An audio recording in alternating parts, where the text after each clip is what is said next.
윤석열 대통령이 주요 의제로 노동개혁을 설정한 이후에 노동계와의 갈등이 심화되고 있습니다. 무엇보다 법과 원칙에 따라 불법 행위를 엄정 대응하겠다고 강조했는데 관련해서 이야기 들어보시죠. 정확하게 말하면 야간 집회라기보다는 심야 집회 아닌가요? 밤 12시부터 아침 6시까지는 사람들이 좀 주무셔야죠, 국민들이. 이 집회와 시위의 자유라는 것이 다른 동료 시민들의 자유를 심각하게 침해하는 경우까지 보장돼야 하는 어떤 절대적인 권리는 아니지 않습니까?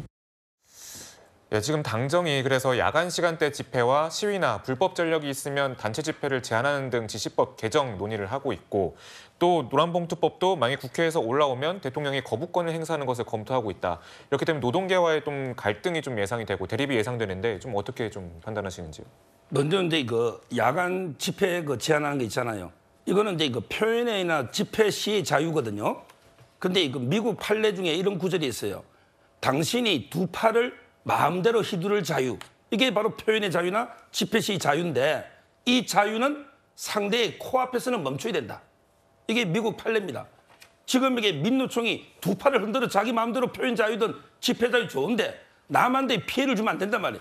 다른 사람의 코를 때려버리면 그런 게 표현의 자유를 벗어난 거예요. 지금 싱가포르의 리콴유 전 수상 있잖아요. 이분도 이게 질서를 벗어난 자유는 존재할 수 없다. 화석의 자유라는 것은 질서 속에 있어야 되는 거죠. 그래서 저는 이번에 심야 집회 제한이라든지 이런 거는 상당히 필요하다. 이렇게 보고요. 두 번째, 노란봉투법 있잖아요. 이게 그렇게 만약에 노동자 약자를 보호하는 좋은 법이라면 민주당은 왜 그때 문재인 대통령 때 일방적으로 처리 안 했습니까? 그때 검수완박법은 민흥배 위장탈당시켜서 처리하고 문재인 대통령 퇴임할 때 공포했잖아요. 그때는 가만히 있다가 왜 지금 이게 윤석열 대통령이 거부권을 할 게 명백하니까 이제 통과시키겠다. 이러고 있잖아요. 그저께 이해찬 전 총리가 아사네가 특강을 했어요. 우리는 이게 전략이 뭐냐? 50억 특검법, 김건희 특검법 그냥 밀어붙이라. 그럼 이게 윤석열 대통령이 거부권 행사하게 유도를 해라. 이걸 가지고 가면 이게 여론이 악화되니까 우리가 총선에 이긴다. 이게 꼼수 아닙니까? 지금 이게 민주당이 노란봉투법이 진짜 필요하다고 보겠습니까? 그냥 정의당 끌어들이고 이게 그냥 윤석열 대통령 거부권 행사해서 여론 악화시키려는 이런 게 꼼수로 입법 강행한다. 이렇게 봅니다. 네, 지금 이 거부권 행사를 위해서 민주당이 입법을 강행하고 있다 이렇게 말씀하셨는데 어떻게 보십니까?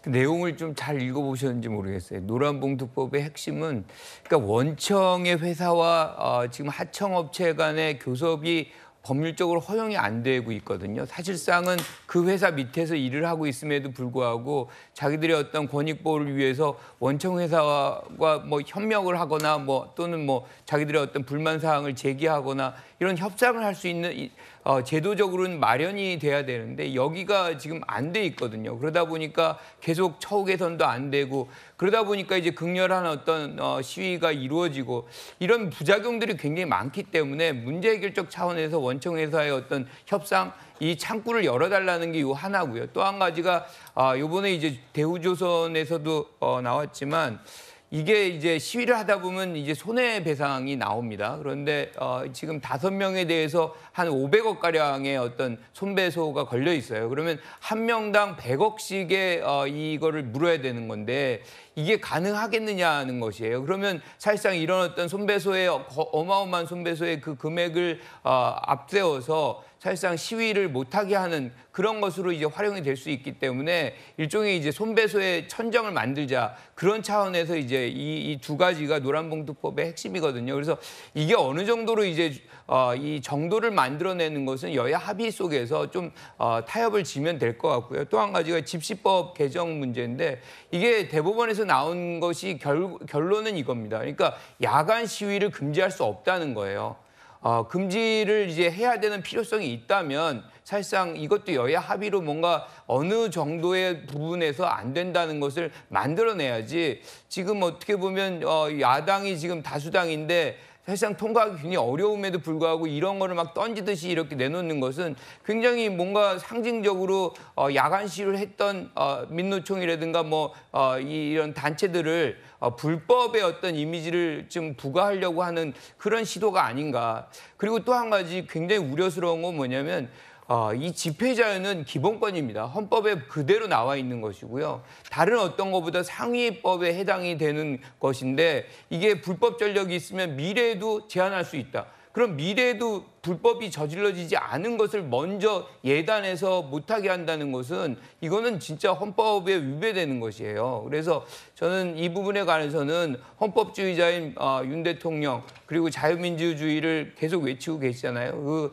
집회 자유, 시위의 자유를 보장해야 될 필요성이 있다 이렇게 봅니다. 네, 지금 현재 윤석열 대통령의 지지율 여론조사 한번 결과 볼까요? 네, 오늘 공개된 여론조사 결과입니다. 계속해서 상승세를 좀 보이고 있습니다. 이 여론조사 기관 수치로는 최고 수치라고 하는데 지금 44.7%로 오늘 기록이 조사가 발표가 되었습니다. 그만큼 여론조사 기준으로 지지율이 올라가는 것을 자신감을 바탕으로 어떤 개혁의 드라이브를 걸고 있다 이렇게 분석이 될 수도 있는데 오늘 오전에 좀 TV 보시는 분들 있을지 모르겠습니다. 근데 오늘 윤석열 대통령 내외가 지난해 입양한 반려견과 함께 동물 프로그램에 출연을 했는데요. 구정 차장님, 네. 혹시 이 영상 보셨습니까? 저는 보지는 못하고 자료로만 읽었는데요. 근데 이건 예고가 돼 있었습니다. 왜냐하면 지난해에 그 크리스마스에 윤석열 대통령 내외가 용인에 있는 그 안내견 학교에 방문한 일이 있었거든요. 거기에서 이제 이 안내견으로서의 이제 역할을 다해서 그냥 두면 나중에 이제 이렇게 사망하게 되는 이제 그런 네. 유기견이 있었는데 이것을 너무 안타깝게 여겨서 그럼 내가 입양을 하겠다라고 해서 윤석열 대통령 부부가 즉석에서 입양을 했거든요. 그때 입양했던 이제 안내견이 이 TV 동물농장이라는 프로그램에 이제 소개가 된 것인데요. 잘 알다시피 윤석열 대통령 내외는 이 반려견, 반려묘 여러 마리를 함께 키우면서 이제 가족처럼 키우고 있는 어떻게 보면 애견, 애묘 이 대표적인 가족 중에 하나입니다.